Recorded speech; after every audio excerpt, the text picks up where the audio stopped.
सो 8 पे कमिशन हওক বা দৰমহা বৃদ্ধিৰ ক্ষেত্ৰত হওক আমাৰ হাতত কিছুমান নিউজ আহি পৰিছে। অমৰ উজালা যিটো নিউজ চেনেল আছে সেইটো এইবিলাক কভাৰ কৰিছে। তো তাৰ আগতে সকলোৱে প্লিজ চেনেলটো ছাবস্ক্ৰাইব কৰি দিব, ভিডিঅ'টোত এটা লাইক কৰি দিব, ভিডিঅ'টো শ্বেয়াৰ কৰি দিব। বলক এতিয়া আমি ভিডিঅ'টো আৰম্ভ কৰোঁ। কি আমাৰ হাতত নতুন তথ্য আছে সেইবিলাক চাওঁ। বলক ভিডিঅ'টো আৰম্ভ কৰোঁ। बजट 2024 में अब कुछ ही दिन शेष रह गए हैं। केंद्रीय वित्त मंत्री निर्मला सीतारमण 23 जुलाई को लोकसभा में बजट पेश करेंगी। इसी बीच विभिन्न मंचों के माध्यम से केंद्रीय कर्मचारियों ने भी अपनी मांगे उठाई हैं। सरकार से 8वां वेतन आयोग बनाने की भी मांग उठी है। इस संबंध में केंद्र को एक और प्रस्ताव मिला है।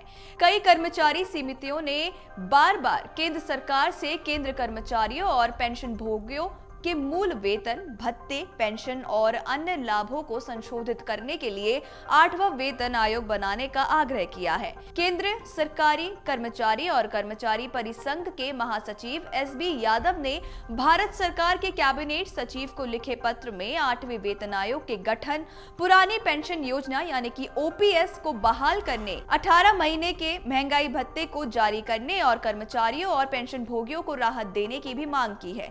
ये कदम संयुक्त सलाहकार मशीनरी यानी कि जेसीएम की राष्ट्र परिषद द्वारा उठाई गई इसी तरह की मांग के बाद आई है, जिसने पिछले 8वें वेतन आयोग की आवश्यकता और इसके गठन पर जोर दिया था। केंद्रीय वेतन आयोगों का गठन आमतौर पर केंद्र सरकार के कर्मचारियों के वेतन, भत्ते और लाभों की समीक्षा और संशोधन की सिफारिश करने के लिए किया जाता है। 7वें वेतन आयोग का गठन पूर्व प्रधानमंत्री मनमोहन सिंह ने 28 फरवरी 2014 को किया था। समिति ने 19 नवंबर 2015 को इस संबंध में अपनी रिपोर्ट सौंपी थी और 7वें वेतन आयोग की सिफारिशें 1 जनवरी 2016 से प्रभावी भी हुई थी। इसी पैटर्न पर सरकार चली तो अगला वेतन आयोग यानी कि 8वां केंद्र वेतन आयोग आमतौर पर 1 जनवरी 2026 से लागू किया जा सकता है। हालांकि केंद्र सरकार ने अभी तक इस मोर्चे पर कोई भी आधिकारिक घोषणा नहीं की है। 1 करोड़ से अधिक केंद्र सरकार के कर्मचारी और पेंशन भोगी सरकार की ओर से 8वें वेतन आयोग के गठन का बेसब्री से इंतजार कर रहे हैं। इसी के साथ आपको ये भी बताते चलते हैं कि बजट से पहले केंद्र सरकार के कर्मचारियों और पेंशन भोगियों की क्या-क्या मांगे हैं। एनपीएस यानी कि नई पेंशन स्कीम को समाप्त किया जाए और सभी कर्मचारियों के लिए ओपीएस यानी कि पुरानी पेंशन स्कीम को बहाल करें। कर्मचारियों और पेंशन भोगियों को कोविड-19 महामारी के दौरान रोके गए 18 महीने के डीए और डीआर को जारी किया जाए। अनुकंपा के आधार पर नियुक्तियों पर 5% की सीमा को हटा दिया जाए और मृतक कर्मचारी के सभी वार्डों या फिर आश्रितों को अनुकंपा के आधार पर नियुक्तियां प्रदान की जाए। सभी विभागों में सभी संवर्गों के रिक्त पदों को भरा जाए और सरकारी विभागों में आउटसोर्सिंग और ठेकेदारी को रोका जाएगा। जीएसएम तंत्र के प्रावधानों के अनुसार संघों और परिसंघों के लोकतांत्रिक कामकाज को सुनिश्चित किया जाए। आखिर में सवाल उठता है कि क्या बजट 2024 में 8वें वेतन आयोग की घोषणा होगी?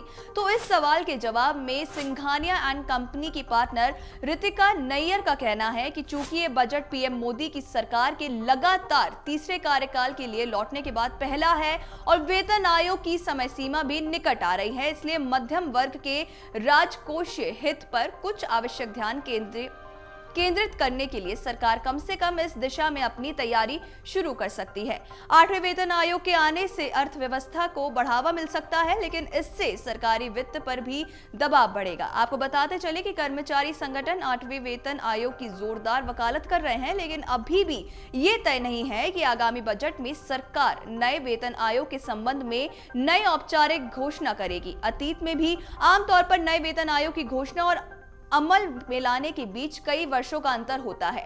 इस संबंध में एक अंतिम निर्णय देश की आर्थिक स्थिति और सरकार की प्राथमिकताओं पर निर्भर करता है। अगर आप ये वीडियो YouTube पर देख रहे हैं तो हमारे चैनल को सब्सक्राइब करें और बेल आइकन को दबाना ना भूलें। अगर आप Facebook पर ये वीडियो देख रहे हैं तो हमारे पेज को लाइक करें।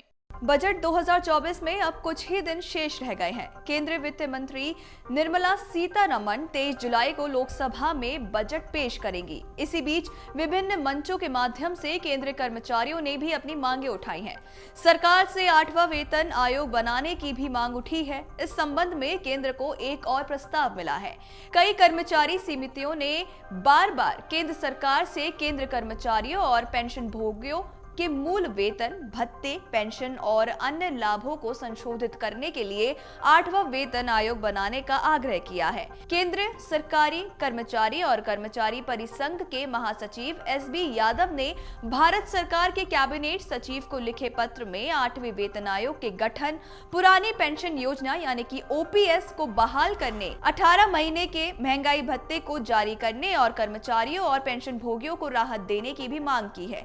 ये कदम संयुक्त सलाहकार मशीनरी यानी कि जेसीएम की राष्ट्र परिषद द्वारा उठाई गई इसी तरह की मांग के बाद आई है, जिसने पिछले 8वें वेतन आयोग की आवश्यकता और इसके गठन पर जोर दिया था। केंद्रीय वेतन आयोगों का गठन आमतौर पर केंद्र सरकार के कर्मचारियों के वेतन, भत्ते और लाभों की समीक्षा और संशोधन की सिफारिश करने के लिए किया जाता है। 7वें वेतन आयोग का गठन पूर्व प्रधानमंत्री मनमोहन सिंह ने 28 फरवरी 2014 को किया था। समिति ने 19 नवंबर 2015 को इस संबंध में अपनी रिपोर्ट सौंपी थी और 7वें वेतन आयोग की सिफारिशें 1 जनवरी 2016 से प्रभावी भी हुई थी। इसी पैटर्न पर सरकार चली तो अगला वेतन आयोग यानी कि 8वां केंद्र वेतन आयोग आमतौर पर 1 जनवरी 2026 से लागू किया जा सकता है। हालांकि केंद्र सरकार ने अभी तक इस मोर्चे पर कोई भी आधिकारिक घोषणा नहीं की है। 1 करोड़ से अधिक केंद्र सरकार के कर्मचारी और पेंशन भोगी सरकार की ओर से 8वें वेतन आयोग के गठन का बेसब्री से इंतजार कर रहे हैं। इसी के साथ आपको ये भी बताते चलते हैं कि बजट से पहले केंद्र सरकार के कर्मचारियों और पेंशन भोगियों की क्या-क्या मांगे हैं। एनपीएस यानी कि नई पेंशन स्कीम को समाप्त किया जाए और सभी कर्मचारियों के लिए ओपीएस यानी कि पुरानी पेंशन स्कीम को बहाल करें। कर्मचारियों और पेंशन भोगियों को कोविड-19 महामारी के दौरान रोके गए 18 महीने के डीए और डीआर को जारी किया जाए। अनुकंपा के आधार पर नियुक्तियों पर 5% की सीमा को हटा दिया जाए और मृतक कर्मचारी के सभी वार्डों या फिर आश्रितों को अनुकंपा के आधार पर नियुक्तियां प्रदान की जाए। सभी विभागों में सभी संवर्गों के रिक्त पदों को भरा जाए और सरकारी विभागों में आउटसोर्सिंग और ठेकेदारी को रोका जाएगा। जीएसएम तंत्र के प्रावधानों के अनुसार संघों और परिसंघों के लोकतांत्रिक कामकाज को सुनिश्चित किया जाए। आखिर में सवाल उठता है कि क्या बजट 2024 में 8वें वेतन आयोग की घोषणा होगी? तो इस सवाल के जवाब में सिंघानिया एंड कंपनी की पार्टनर रितिका नैयर का कहना है कि चूंकि ये बजट पीएम मोदी की सरकार के लगातार तीसरे कार्यकाल के लिए लौटने के बाद पहला है और वेतन आयोग की समय सीमा भी निकट आ रही है, इसलिए मध्यम वर्ग के राजकोषीय हित पर कुछ आवश्यक ध्यान केंद्रित करने के लिए सरकार कम से कम इस दिशा में अपनी तैयारी शुरू कर सकती है। 8वें वेतन आयोग के आने से अर्थव्यवस्था को बढ़ावा मिल सकता है, लेकिन इससे सरकारी वित्त पर भी दबाव बढ़ेगा। आपको बताते चले कि कर्मचारी संगठन 8वें वेतन आयोग की जोरदार वकालत कर रहे हैं, लेकिन अभी भी ये तय नहीं है कि आगामी बजट में सरकार नए वेतन आयोग के संबंध में नई औपचारिक घोषणा करेगी। अतीत में भी आमतौर पर नए वेतन आयोग की घोषणा और अमल में लाने के बीच कई वर्षों का अंतर होता है। इस संबंध में एक अंतिम निर्णय देश की आर्थिक स्थिति और सरकार की प्राथमिकताओं पर निर्भर करता है। अगर आप ये वीडियो YouTube पर देख रहे हैं तो हमारे चैनल को सब्सक्राइब करें और बेल आइकन को दबाना ना भूलें। अगर आप Facebook पर ये वीडियो देख रहे हैं तो हमारे पेज को लाइक करें।